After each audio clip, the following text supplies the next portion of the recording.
Hello, good morning सगळ्यांना. तर आज आहे शेवटचा गुरुवार आणि आज आहे लक्ष्मी व्रताचं उद्यापन. तर सगळ्यात आधी उठून मी इथे डब्बा रेडी केलेला आहे आणि डब्यासाठी छान अशी मेथीची भाजी आणि चपाती बनवलेली आहे. तर डब्बा बनवून झाल्यानंतर मी इथे सुरुवात केलेली आहे देवपूजेला. तर सगळ्यात आधी मी घरातल्या देवांची ही देवपूजा करून घेत आहे इथे.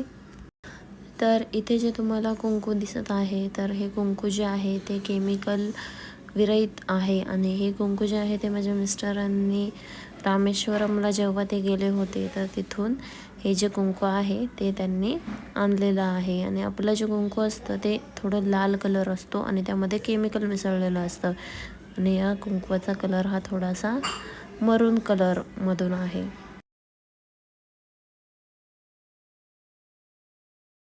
रुमालामध्ये पाणी शिंपडून एका चाळणीमध्ये ठेवलेले होते. तर आता आपण पाहूया इथे फुलं जी आहेत ते आपली छान अशी ताजी राहिलेली आहेत. तर रांगोळीशिवाय ही कुठलीही पूजा अपूर्णच आहे. तर मी इथे छानपैकी अशी बॉर्डर रांगोळी काढून घेतलेली आहे उंबरठ्याजवळ. तर इथे मी सुवासिनींना वाटण्यासाठी प्लेट्स आणलेले आहेत, कारण मकर संक्रांतीचं हळदी कुंकू आम्ही करत नाही, त्यामुळे जे वाण आहे ते मी आत्ताच देऊन टाकते.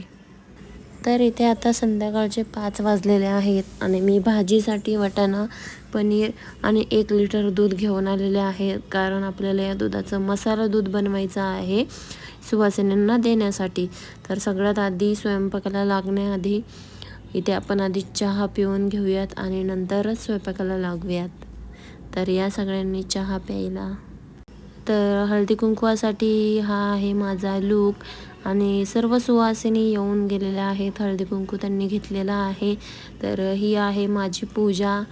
तर पूजा कशी वाटली तुम्हाला हे नक्की सांगा. आणि मसाला दूधसुद्धा इथे थोडंसंच आता शिल्लक राहिलेलं आहे. तर दरवेळेस मी मुलींना जेवण देत असते, पण यावेळेस 2 मुली आल्या नव्हत्या आणि त्यामुळे ज्या होत्या 2 त्यांनाच मला जेवण मी त्यांना दिलं. आणि जेवणामध्ये होती पनीरची भाजी, पापड, चपाती आणि वरण भात. तर असं होता आपला हा मेनू. तर अशा पद्धतीने छान असं उद्यापन जे आहे ते देवीचं आपलं झालेलं आहे. तर कसा वाटला तुम्हाला हा व्लॉग हे नक्की सांगा. लवकरच भेटूया आणखीन एका व्लॉगमध्ये. Till then bye bye.